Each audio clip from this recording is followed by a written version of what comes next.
Comparable aux plus grandes opérations d'aménagement comme Paris-Rive-Gauche, Lyon-Confluence ou l'île-Seguin, la régénération du quartier est un projet complexe qui constitue un challenge passionnant et porte des enjeux importants pour l'agglomération melunaise.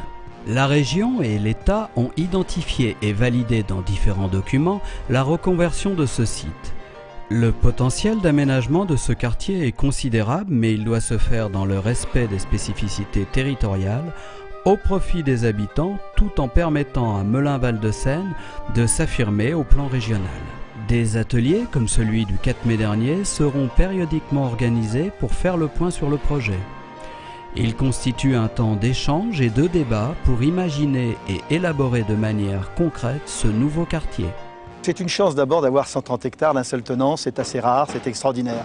C'est une chance d'avoir un paysage qui est déjà composé. C'est une chance d'avoir aussi une agglomération à côté qui est donc suffisamment importante avec des transports en commun, une gare.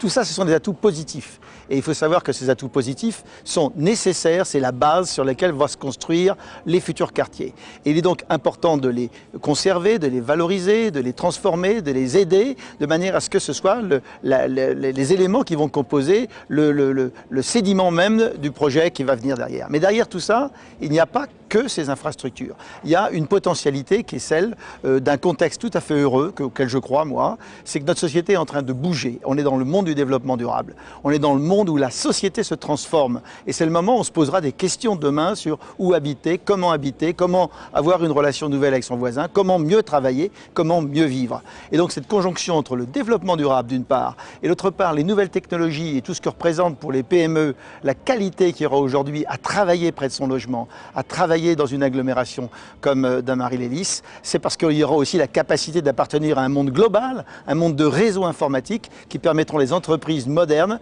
d'être diffusées dans le monde entier. Et ça, c'est quelque chose qui est une conjonction tout à fait originale. Damary-lès-Lys doit pouvoir profiter de cette conjonction. Donc, de l'espoir parce qu'il y a des atouts, de l'espoir parce qu'il y a une conjonction sociale, une conjonction technologique, et surtout il faut qu'il y ait une volonté. Et la volonté, c'est celle de vous tous ici, les élus, les membres du département, les agglomérations, les intercommunications entre les différentes collectivités, les habitants, les associations. Il faut savoir que ce projet, c'est votre projet, et c'est parce que ce sera votre projet qui sera réussi. On va vous dire on ne peut pas, on va vous dire on n'y croit pas, on va vous dire on n'a pas l'argent, on va nous dire on n'a pas la capacité de faire, on va vous dire c'est trop tôt, on va vous dire c'est trop tard. Ce combat-là, il faut le gagner, parce que c'est le combat de la conviction. Ensuite, il y a des combats différents qui sont des combats liés au processus, à la stratégie, à l'histoire qu'on va raconter. Il faut qu'on construise le projet. Ce projet n'existe pas. Il n'y a pas un projet au monde qui puisse dire on va le répliquer ici à Damary-lès-Lys. Il faut donc qu'il y ait une capacité à réinventer un projet, à y croire et à faire en sorte que ce projet soit partagé et se dynamise à travers tout le processus de développement. Ce quartier de 130 hectares en bordure de Seine fait quand même partie d'un territoire qu'on appelle le TIRN, c'est peut-être un mot savant et un peu difficile à comprendre, mais c'est le territoire d'intérêt régional et national. Nous en faisons partie et nous pouvons et nous devons démontrer que nous sommes capables aussi de maîtriser notre territoire et de le mettre en valeur. Nous avons des atouts multiples qui nous entourent, que ce soit l'environnement, que ce soit les forêts, que ce soit les bois, que ce soit les espaces agricoles.